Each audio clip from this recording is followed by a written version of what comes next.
गाजीपुर से सिंधु बॉर्डर तक तामीर की जा रही हैं दीवारें। कोई ईंट गारे पत्थर के सरिये की दीवारें हैं। ताकतवर और कमजोर के बीच की दीवार है। अहंकार और प्रतिकार के बीच की दीवार है। दमन और दिलेरी के बीच की दीवार है। और हर दीवार नफरत की प्रतीक होती है।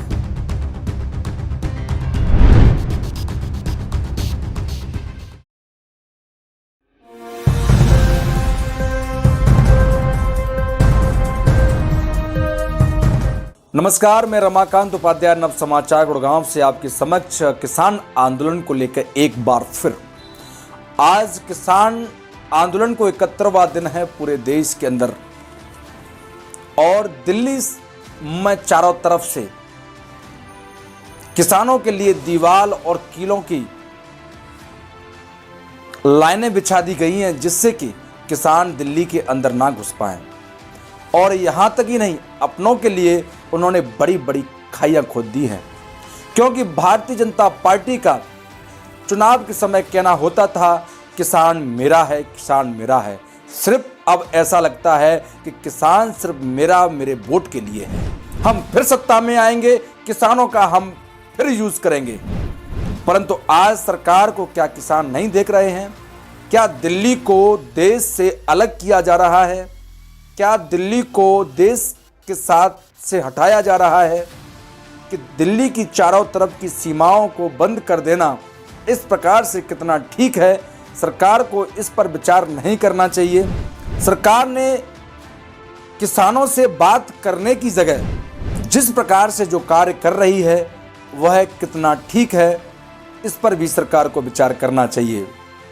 जहां कील और नुकीले तारों की और बड़ी बड़ी दीवारों की आवश्यकता थी या खाइयों की आवश्यकता थी, वो बॉर्डर हैं जहां पर चाइना कब्जा करता जा रहा है। दिल्ली में नहीं, भारत की राजधानी, भारत का हृदय दिल्ली को कहा जाता है। जब हृदय को चारों तरफ से इस प्रकार से सरकार बंद कर देगी तो लोगों का आना जाना दुर्लभ हो जाएगा। वहां की रिपोर्टों के अनुसार पता चल रहा है कि जो लोग ऑफिस जाते थे या वहां से वापस आते थे, उनके लिए आना जाना बड़ा ही मुश्किल हो गया है। किसान ट्रैक्टरों या पर किसी और वाहन के रास्ते से जो जाते थे, वाहन का जाना तो नामुमकिन है ही, पर लेकिन वहां पर पैदल भी आदमी नहीं जा सकता है। आपातकाल की स्थिति प्रधानमंत्री स्वर्गीय इंदिरा गांधी जी के समय पर जो हुआ था,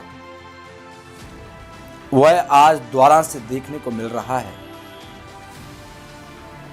जहां जहां आंदोलन, धरने, प्रदर्शन चल रहे थे आपातकाल के समय, उस समय पत्रकारों को और आंदोलनकारियों को जेलों में भेजा गया या उनको मरवा दिया गया। आज दोबारा से वही फिर देखने को मिल रहा है कि पत्रकारों को जेल भेजा जा रहा है। जो निष्पक्ष, स्वतंत्र और निर्भीक रूप से लिखते हैं, उनको जेल क्यों भेजा जा रहा है? उनकी आवाज को क्यों दबाया जा रहा है? क्या सरकार डरी हुई है ऐसे लोगों से? क्या सरकार के पास इन लोगों के लिए कोई दूसरा रास्ता नहीं है? हम ऐसे कुछ ट्विटर अकाउंट की बात करते हैं जिन्हें पिछले कुछ दिनों में करीबन 200 ट्विटर अकाउंटों को निलंबित कर दिया। कई अन्य राजनेताओं, किसान नेताओं, लेखकों, पत्रकार और सामाजिक कार्यकर्ताओं सहित हाई प्रोफाइल हस्तियों के भी अकाउंटों को निलंबित कर दिया। आईटी मंत्रालय और कानून प्रवर्तन एजेंसियों ने पिछले हफ्ते ट्विटर को सूचना प्रौद्योगिकी अधिनियम की धारा 69A के तहत इन ट्विटर और अकाउंटों को ब्लॉक करने के आदेश दिए थे। ट्विटर के संदेश के अनुसार ऐसा लगता है कि ये सरकार ने किया है, क्योंकि सरकार भारतीय जनता पार्टी की है। तो क्या सरकार सोशल मीडिया को भी बंद करवा देगी? और यहां तक ही नहीं, हरियाणा के कई जिलों में बीते कुछ दिन इंटरनेट की सुख सुविधाओं को बंद कर दिया गया। पत्रकारों को रिपोर्टिंग करने में भी दिक्कत हो रही है।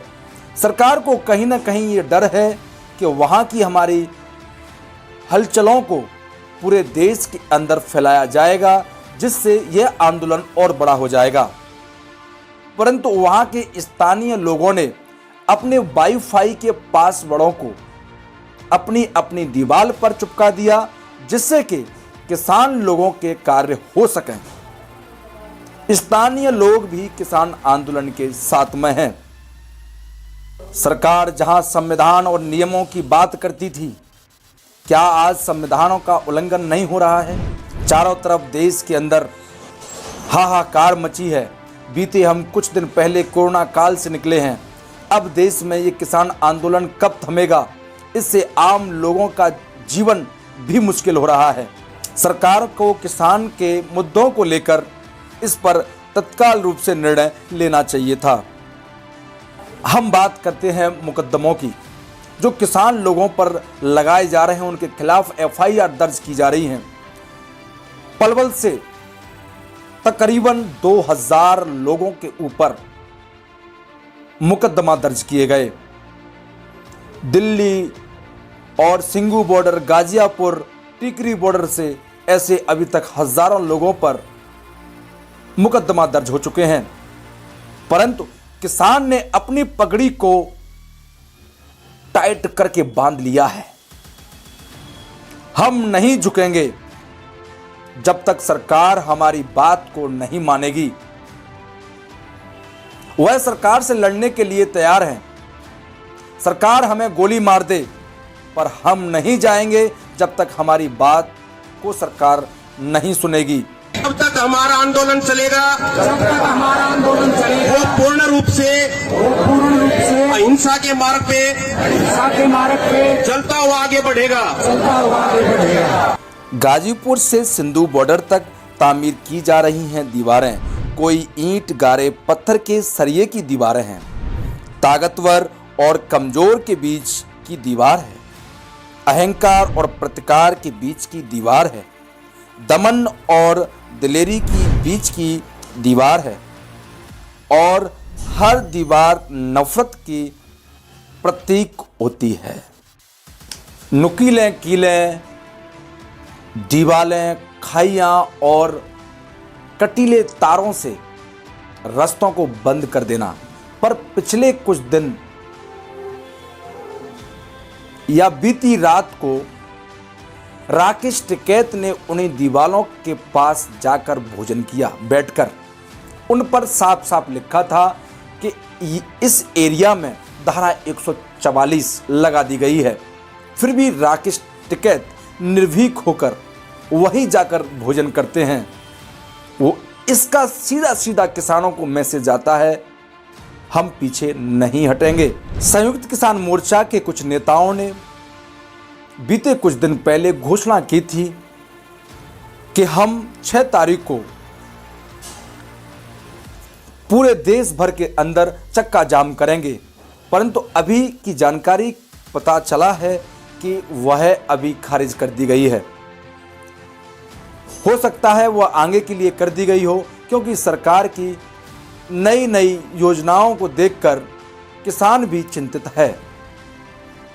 कहीं कील गाड़ रही है, कहीं बॉर्डर, तो किसान का चिंतित होना आवश्यक है।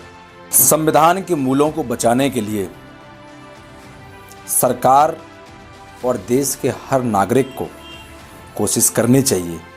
जहां पर शांति से जो कार्य हो सकता है वह हमें करना चाहिए। हर व्यक्ति को सत्य की राह पर चलना चाहिए। महात्मा गांधी ने कहा था कि अगर सत्य का मैं अकेला व्यक्ति बचता हूं तो मुझे कोई अफसोस नहीं होगा। आज़ादी के लिए हम आपको कुछ शब्द बताते हैं। बोल के लव आज़ाद है तेरे, बोल जवा तक तेरी है, तेरा सुतबा जिस्म है तेरा, बोल जहां अब तक तेरी है।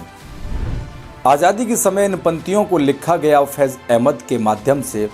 यह पंक्तियां हमें बहुत कुछ सिखाती हैं और इन पंक्तियों के साथ मैं अलविदा लेता हूं। धन्यवाद।